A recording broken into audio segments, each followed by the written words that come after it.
Welcome to మహా news. నేను మహాలక్ష్మి.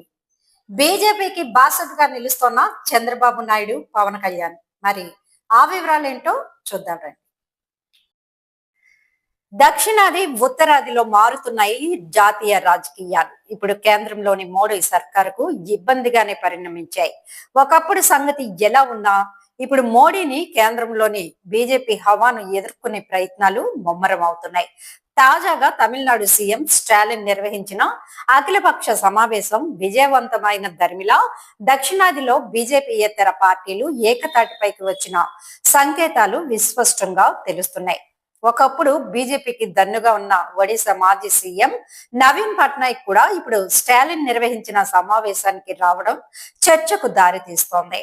ప్రస్తుతం నిర్వహించిన సమావేశం డీలిమిటేషన్ కు మాత్రమే పరిమితమైన మున్ముందు రాజకీయ వ్యూహాలను కూడా ఈ పార్టీలు చేతులు కలిపినా ఆశ్చర్యం లేదు.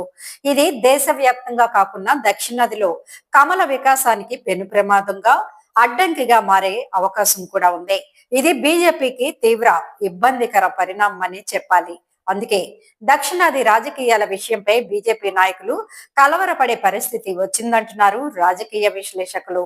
ఇదిలా ఉంటే దక్షిణాదిలో బీజేపీయేతర పార్టీల పరిస్థితి ఎలా ఉన్నా ఈ కోవలకు వచ్చే టీడీపీ జనసేనలు మాత్రం కమలనాథులతోనే కలిసి ఉండడం గమనార్హం. ఇదే విషయాన్ని వారు స్పష్టం చేశారు కూడా. పైగా పవన్ కళ్యాణ్ అనుసరిస్తున్న నొక్కి చెబుతున్న సనాతన ధర్మం అనే మాట బీజేపీకి ఇప్పుడు కలిసి వచ్చే పరిణామం అని చెప్పాలి. ఇతర పార్టీలకు భిన్నంగా ఈ రెండు పార్టీలు బీజేపీతో కలిసి భవిష్యత్తులోనూ కలిసి ముందుకు సాగుతామని చెప్పడం ద్వారా ఇతర పార్టీలను సమర్థవంతంగా ఎదుర్కొనే అవకాశం ఉంటుందన్నది రాజకీయ విశ్లేషకులు చెబుతున్న మాట. ఏపీలో చంద్రబాబు చూసుకున్నా ఇతర రాష్ట్రాల్లో బీజేపీ వాణిని పరోక్షంగా వినిపించేందుకు పవన్ కళ్యాణ్ సిద్ధంగానే ఉన్నట్లు సంకేతాలు వస్తున్నాయి.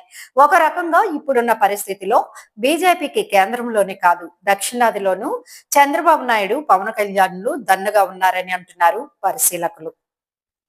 మా వీడియోస్ కనుక మీకు నచ్చినట్లయితే లైక్ చేయండి, షేర్ చేయండి, సబ్స్క్రైబ్ చేయండి.